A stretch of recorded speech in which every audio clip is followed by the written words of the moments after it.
आपण पत्रिकेमधले काही काही दोष किंवा पत्रिकेमध्ये कुणी असं म्हणतं की राहूची दशा आहे, महादशा आहे किंवा शनीची साडेसाती आहे. तर आणि मग त्यासाठी तुम्हाला काही शांती करून घ्यायला सांगितली जाते. तर मग ती शांती लागू होते का? एखाद्याला पत्रिकेमधल्या ग्रहाची शांत करायला सांगितली आणि तुम्ही मगाशी म्हणालातच की कालसर्प दोष असेल तर म्हणजे ते काही तेवढं महत्वाचं नाही. पण कधी कधी लग्न कुणाची ठरली की बहुतेकदा म्हणजे मी असं ऐकलेलं आहे की कालसर्प दोष आहे, शांत करून घ्या. ते त्यावेळेला ते का महत्वाचं? तर जसं तुम्ही मगाशी सुरुवातच केली की लग्न ही समस्या आहे. समोर तर म्हणेल ती पूर्व दिशा, हो बाबा परत एकदा शांती कर. लग्न होणं ह्याला महत्व आहे. समोर त्याला तेव्हा पटवत बसू नका. आता हे जे शांती प्रकार आहे तो नक्षत्र शांत असते.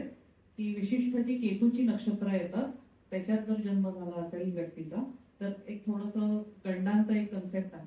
गंड म्हणजे गाठ, अंत म्हणजे शेवटी गाठ पडली तर तो दोरा सुईतनं पास होईल किंवा कुठूनही पास होईल का, अडकून राहणार आहे. तसंच त्या व्यक्तीचं नशीब कुठं ना कुठेतरी असं अडकल्यासारखं होऊ शकतं. हे थोडक्यात त्याचा अर्थ आहे. तर नक्षत्र शांती एक केली जाते. मग ती चंद्र नक्षत्र शांती लग्न लग्न म्हणजे विवाह नाही, कुंडलीच्या पहिल्या घराला लग्न असं नाव आहे. तर तिथलं जे नक्षत्र आहे ते असे 2-3 ह्याची शांती सांगतात आणि कालसर्प शांती सांगतात. पुन्हा मला कोणालाही चॅलेंज नाही करायचंय, पण मी असा अर्थ घेईन. आता एक सिंपल आहे, तुम्ही आणि मी रोज सकाळी फिरायला जातोय आणि भेटतोय, एकमेकांना बघतोय.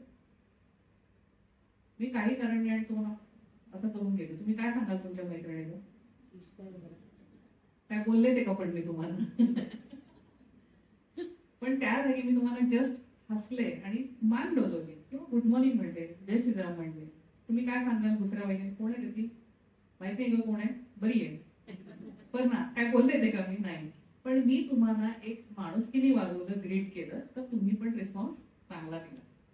तसंच मी असं समजते की आपण पूजा अर्चा केली, शांती केली, काही बिघडणार नाही.